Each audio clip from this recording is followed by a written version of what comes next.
I thought we were celebrating my 50th birthday over a quiet dinner at home, just the three of us, the way I had always preferred things. I had no idea that the jar of beluga caviar I had saved for months to buy, the one I had placed on the table like a small, perfect trophy of everything I had worked for, was being consumed by a man who had already decided I was disposable. He scraped the last of it onto a blini, popped it into his mouth, and laughed. A real, unguarded laugh. The kind he used to give me in the early years, easy and warm and full. "Who'd want her?" my husband said to his mother, not bothering to lower his voice, the mother-of-pearl spoon still catching the candlelight between his fingers. A 50-year-old relic. Eleanor, sitting across from me in my own dining room, in the chair I had reupholstered in dove-gray velvet 2 winters ago, smiled the way predators smile, slow and certain, and deeply, privately satisfied. She had heard something worth confirming, and for one horrifying second, as the room tilted on its axis and the smell of the beeswax candles turned sour at the back of my throat, I understood with the precision of a cold blade that this conversation had happened before, many times, without me in the room. But let me begin at the beginning, because the beginning matters, the texture of it, the small warm details that made the betrayal so much more vicious when it finally arrived. I turned 50 on a Thursday in October, the kind of October morning that comes like an apology, cool and golden and carrying the last breath of the garden roses I kept in pots on the balcony. I woke before my alarm, which I rarely did anymore, and lay still in the half-dark, listening to the radiator tick and the distant familiar sound of Mark in the kitchen. He made coffee every morning at 6:15, ground the beans himself in the old brass grinder his father had left him, and the smell of it drifted through the apartment like a benediction. For a long time, that smell had been my favorite thing about any given day. It was evidence of someone being there. It was proof that the life I had built around myself was real and inhabited and good. Our apartment was on the 6th floor of a pre-war building in the center of the city, and from the bedroom window I could see the park, the tops of the plane trees going amber and copper in the morning light. I had bought the apartment myself. This is important, and I didn't fully understand why until much later.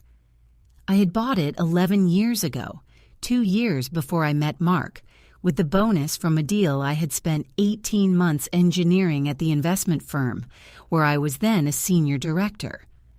The deeds were in a folder in the bottom drawer of my desk, tucked behind the tax returns and old lease agreements I never threw away, and whenever I opened that drawer, I felt a brief, quiet pride.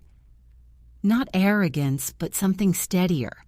The knowledge that this particular floor, this particular set of walls, this view of the October plane trees belonged to me in a way that nothing could easily unmake. I believed that then.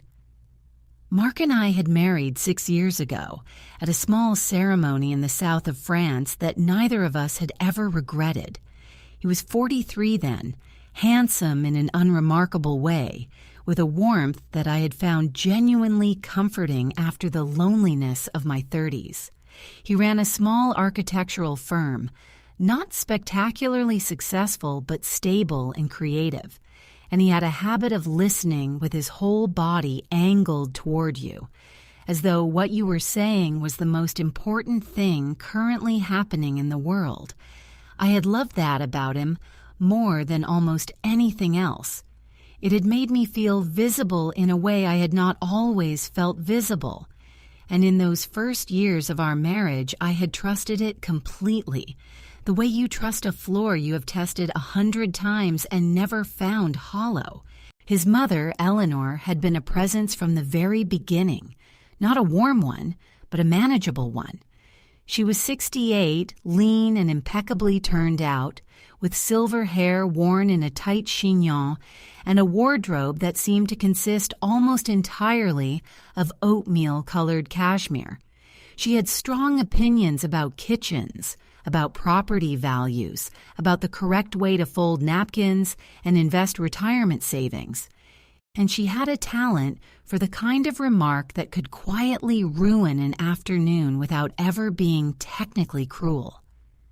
"Anna works so hard," she would say, in a tone that implied this was simultaneously admirable and faintly pitiable. "She barely has time to breathe." She would press her lips together after these observations, just slightly, just enough, in a way that closed the subject without ever having opened it cleanly.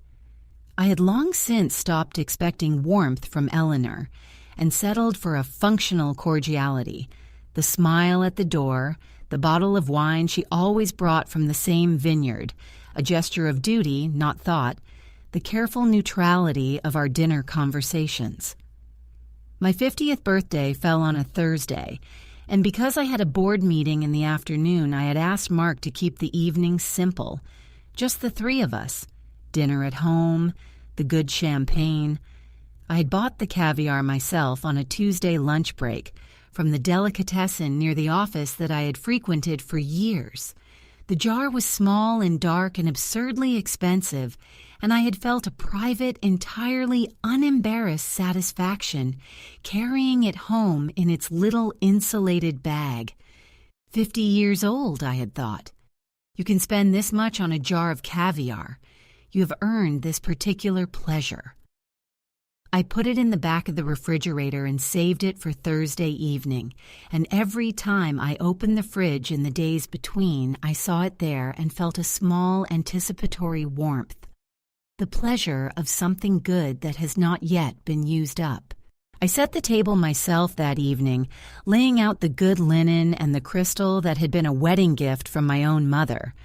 I lit the beeswax candles I kept for special occasions, tall and ivory with a faint honeyed smell I associated with peace and celebration. I put Chet Baker on the record player, low enough for background, and opened the champagne early, letting it breathe, feeling the particular quietness of an apartment before guests arrive. Mark collected Eleanor at 7, and they came through the door together, and there was something in the choreography of their arrival, a slight, indefinable synchrony that I noticed without naming, the way you notice a smell you cannot quite identify. Eleanor kissed my cheek and said, "Happy birthday, darling," in a voice warm enough to pass unremarked. Mark squeezed my shoulders. I let the impression of something slightly off dissolve, because it was my birthday, and the champagne was cold, and the apartment smelled of beeswax and duck confit, and I was determined to be happy. We sat down. I brought out the caviar, set it on the board beside the blinis and the creme fraiche and the chopped egg, and told them what it had cost because I was proud of it and not ashamed of the pride. It was a small, concrete marker of the life I had made, of the 50 years I had navigated to arrive at this table, in this apartment, with these candles.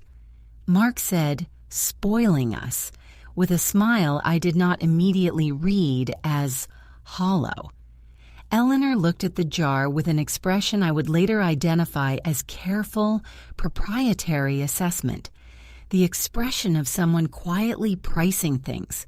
The trouble began so softly I nearly missed it entirely. We had been at the table perhaps 20 minutes.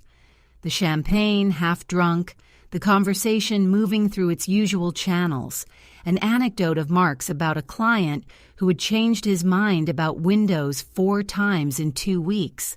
When Eleanor asked, in the voice she reserved for harmless questions, whether I had given any thought to refinancing the apartment, I said I hadn't been considering it. She said she'd thought Mark had mentioned something. Mark looked at his glass. He said he might have mentioned something in passing, nothing definite. Eleanor nodded, smooth and unhurried, and the conversation moved on. But it didn't really. It moved the way a river moves around a stone. It continues, it finds its way, but the stone stays. Over the next 30 minutes, I noticed that Eleanor kept returning, in small, careful orbits, to the subject of the apartment. Its current market value. The area had appreciated enormously, hadn't it? The floor plan. She had always thought the study was an underused room. The building management. Hadn't there been some issue with the roof levy last spring? Each question was entirely innocent in isolation. Assembled together in the privacy of my own chest, they formed a pattern I did not want to name. I told myself I was being paranoid. Eleanor had always had strong opinions about property and kitchens and other people's financial decisions, and this was simply more of the same. I helped myself to more caviar, my caviar bought for my own birthday, and tried to recapture the warmth I had felt setting the table 3 hours ago. And then Mark reached across and took the last of it. He did it without asking, which was unlike him. Mark was, in most things, considerate about the small courtesies of shared living. He refilled your glass before asking if you wanted more. He left the last of anything for the person who had brought it. But he scooped the last dark pearls onto a blini with an absent carelessness I had never seen in him before, draped creme fraiche over them without looking, and ate the whole thing in 2 bites, while his mother watched him with an expression I can only describe as warm approval, as if this small act of casual appropriation was, to her, deeply satisfying, as if it confirmed something she had long believed.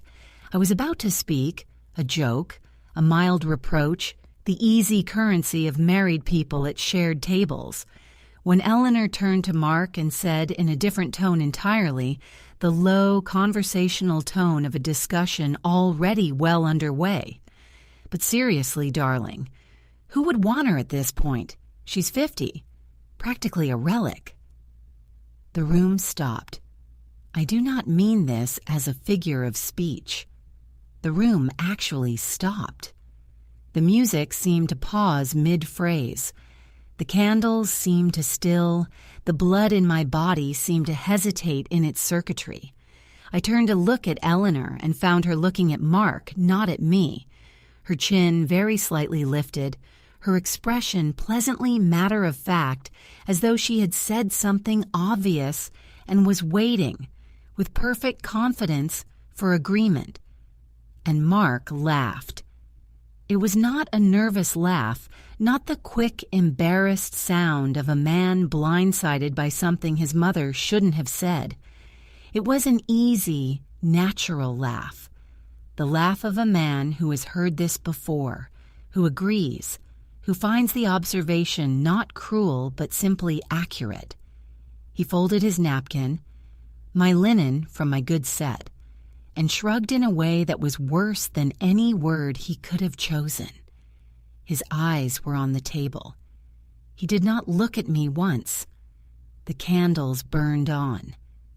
Chet Baker played something slow and melancholy from the other room, and I sat at my own birthday table, in my own apartment, in the chair at the head of my own handset table, and understood with a clarity that was almost physical, a hard, cold weight settling in my sternum, a sudden metallic taste at the back of my tongue, that something had been decided. Not tonight, long before tonight. Something had been decided, and I was the last to know about it. I did not cry. I want to be absolutely clear about that. I did not cry. I did not raise my voice. I did not throw the champagne or scatter the crystal or do any of the things a woman in a film might do in that moment. I said, in a voice I didn't entirely recognize as my own, I'm going to check on the starters. And I walked to the kitchen, and I stood at the counter with both hands flat on the cold marble, and I breathed. He laughed. He actually laughed. The refrigerator hummed its steady, indifferent note. The kitchen smelled of the duck confit I had been braising since 4 o'clock, rich and warm and deeply, unbearably domestic. The smell of effort and care, and a birthday dinner made from scratch for people who did not deserve it. My hands were very cold on the marble. The overhead light was too bright and too honest. Somewhere in my chest, something that had been intact for a very long time had quietly, irrevocably fractured. After Eleanor left, Mark walked her to her taxi, which took 12 minutes by the clock above the stove, while I sat with a glass of brandy I hadn't poured for pleasure. I said nothing about what she had said. Mark came in, asked if I was tired, kissed my temple, said, "Happy birthday, love," in a voice that was almost convincing. We went to bed. In the dark, I lay very still, listening to him breathe, and thought about the nature of an easy laugh. Not a nervous laugh, not a man blindsided by something he shouldn't have said. The laugh of a man who has heard something before and agrees and finds it not cruel but simply accurate. Over the following 10 days, I moved through my life with the composure I had spent decades perfecting. But underneath it, irreversibly, something had shifted. I began to notice things I had previously smoothed over without examination. The phone calls Mark took in the study with the door closed, which he had never done before, or not that I had registered. Eleanor's Sunday visits, previously monthly and brief, a duty fulfilled, had become weekly, always coinciding with the hours Mark was out of the apartment. She moved through my rooms now with a new proprietary ease, running her hand along the kitchen counter, pausing at the windows with a speculative look I had previously attributed to idle admiration, and now understood was something else entirely. I told myself I was being paranoid. I paid attention anyway because I had built an entire career on the discipline of noticing what other people preferred you not to notice, and the habit was too deeply ingrained to set aside now that it was pointing somewhere inconvenient. The discovery came on a Tuesday afternoon, 11 days after my birthday. Mark had gone to a site visit in the suburbs. I was working from home, finishing a report, the rain going steadily against the windows. I made tea, walked back from the kitchen, past the study. The door was ajar. What was unusual was the smell. Eleanor's perfume, the pale woody scent she wore in autumn, still faintly present in a room I had understood to be unoccupied all morning. I pushed the door open fully, nothing visibly out of place. I stood in the doorway for a moment, held by something I cannot name precisely. Instinct, or the accumulated weight of 10 days of small, disturbing observations. And then I sat down at Mark's drafting table and opened his laptop. It was not password protected. We had never been that kind of marriage, or so I had believed. The screen woke immediately to his inbox, and the first thing I saw, in bold, unread, was a message from a firm of family law solicitors, Re-Property Division, follow-up to Monday's consultation. My tea went cold. I clicked. I read it 3 times, and each time the words arranged themselves into the same meaning. My husband had attended a divorce consultation 4 days ago, the Friday after my birthday. He had brought documentation, the apartment's estimated value, the details of my original purchase, the question of whether 6 years of marriage entitled him to a share of a property bought solely in my name before our union. The solicitor's reply noted that his claim was legally weak. No joint financial contributions, no commingling of assets, but recommended he document any maintenance expenses he had paid, even minor ones, if he wished to strengthen his position before proceedings began. I set the laptop down. I stood. My legs were steady, which surprised me because my hands were not. I went to the window and looked at the rain and the nearly bare plane trees, and stood there for a long time, turning the information over in the cold, careful part of my mind that had never entirely switched off. Then I went back and looked further. There was a folder labeled Transition. Inside it were 14 files. I opened them in order. A property valuation dated 6 weeks ago that I had never commissioned. A spreadsheet in Mark's handwriting. Every household expense he had paid across 6 years of marriage totaled at the bottom into a figure I immediately recognized as a deliberate legal construction, not a record of care, but an accumulation of evidence. An unfinished letter to me that began, "Anna, I have been meaning to say this for a long time. I think we both know this isn't working." And then, the fourth file. An email thread between Mark and his mother that went back 14 months. I read it standing up. I could not have sat down. Eleanor's first email, sent the previous August, subject line, "The conversation we need to have," was direct with a briskness that suggested she had been composing it mentally for some time.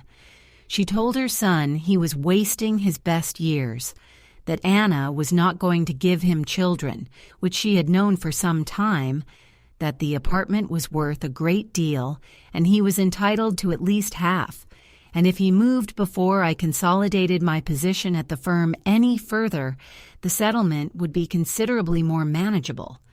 She had, she wrote, already spoken informally to a solicitor friend of hers, just to understand the landscape.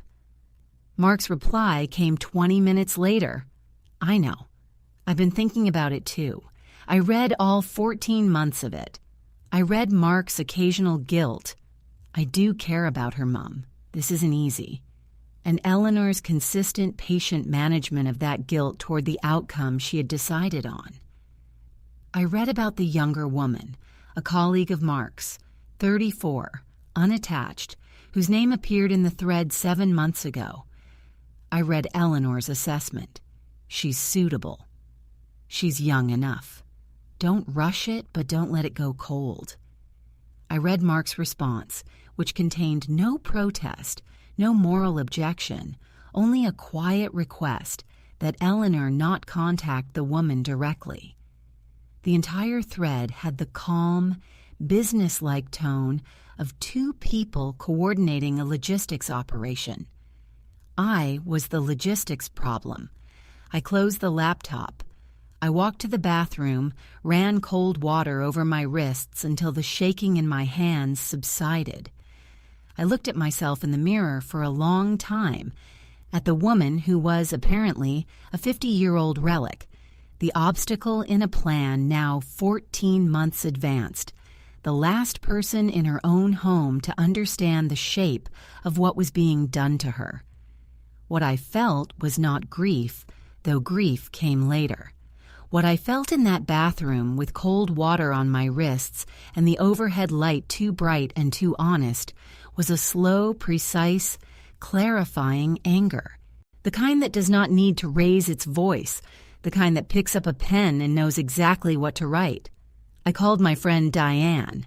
She had been a litigation partner for 12 years and my closest friend for 22, and when I told her what I had found, in a voice I kept very quiet and very even, she was silent for 4 seconds. Then, "Don't touch anything on that laptop. Don't let him know you've seen it. Come to my office tomorrow at 9. A pause. "Anna, are you all right?" I said yes. "Good," she said, "because he has no idea what he started." I hung up. I went back to my desk. I finished the report. I made dinner. When Mark came home at 7, smelling of rain and a work site, I asked how the visit had gone, and he said fine, and we ate pasta at the kitchen counter, and I watched him perform normality with the fluid ease of a man who believes he is doing it convincingly, and I thought, 14 months. You've been planning this for 14 months, and tonight I made you dinner." Diane moved efficiently. Within 48 hours, she had confirmed that Mark's claim on the apartment was precisely as weak as his solicitor had indicated. 6 years of ordinary marital expenses did not constitute investment in a separately owned pre-marital asset.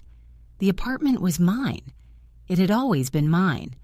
Eleanor's plan, meticulous as it appeared, had been built on a legal misreading, the kind that happens when you take informal advice from a friend and hear what you want to hear rather than what the law actually says.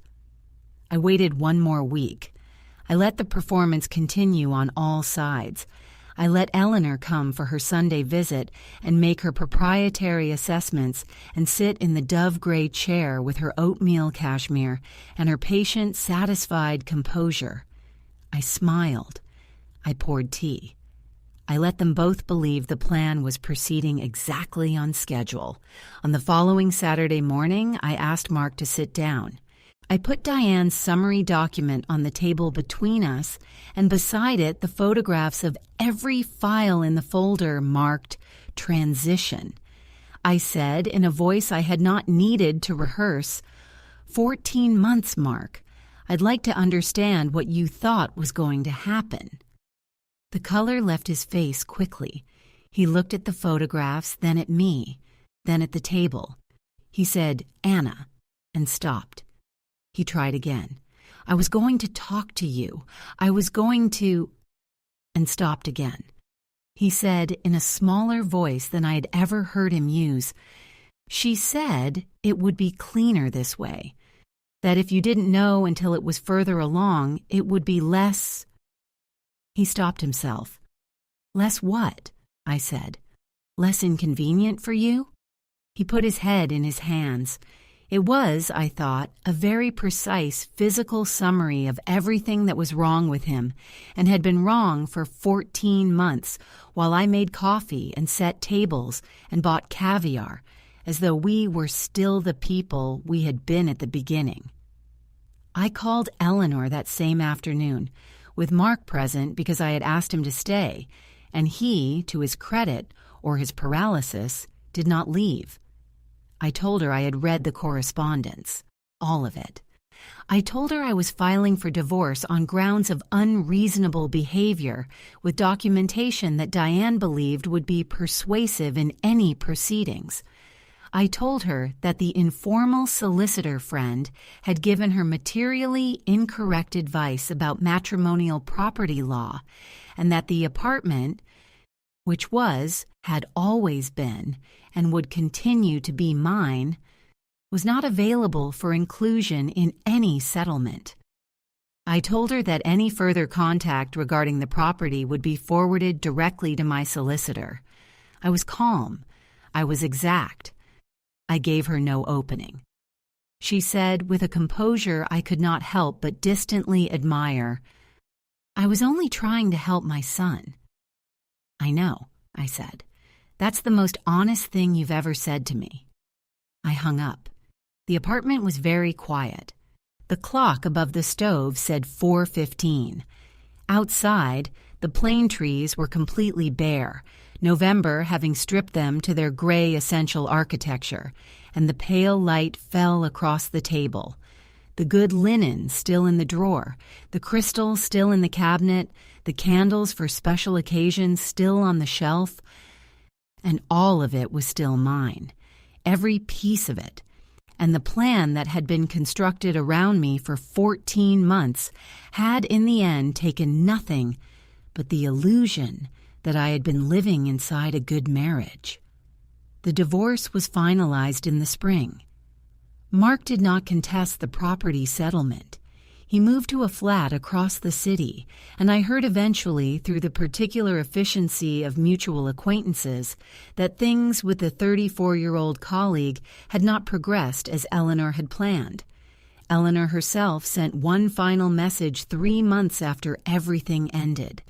Brief, careful, suggesting she hoped I was well and that she had been hasty. I did not reply. Some letters are best answered with silence. By May, I had repainted the study a dark, warm green I had been considering for years, moved my desk to the window, and bought a new brass grinder for the kitchen because the old one had been Mark's, and I wanted one that was mine. I made coffee every morning at 6:15, ground the beans myself, and the smell of it moved through the apartment like proof, not of someone else's presence, but of my own. I kept the dove-gray chair in the dining room because it was a good chair, because I had chosen it, and because some victories are best expressed not in destruction, but in quiet, deliberate continuation. The plane trees came back into leaf. I watched them from the study window, green and extravagant after the long, bare winter, and I let myself sit with the particular quality of the silence around me. Not the silence of a woman performing contentment for an audience that was planning her removal, but the silence of a space that is entirely, unambiguously earned. 50 years old. A relic. I turned the phrase over sometimes in the early mornings with my coffee and the green trees and the deeds still in their folder in the bottom drawer. You can spend 50 years building something. A career, a home, a version of yourself that does not flinch. And a man can laugh over your caviar and believe it costs him nothing. He was wrong about the relic. He was wrong about the cost. The things I lost were real, and I grieved them honestly in the evenings in the green study until grief became something manageable and finally something small. But the apartment was mine. And I, it turned out, was the last thing in it that anyone should have underestimated.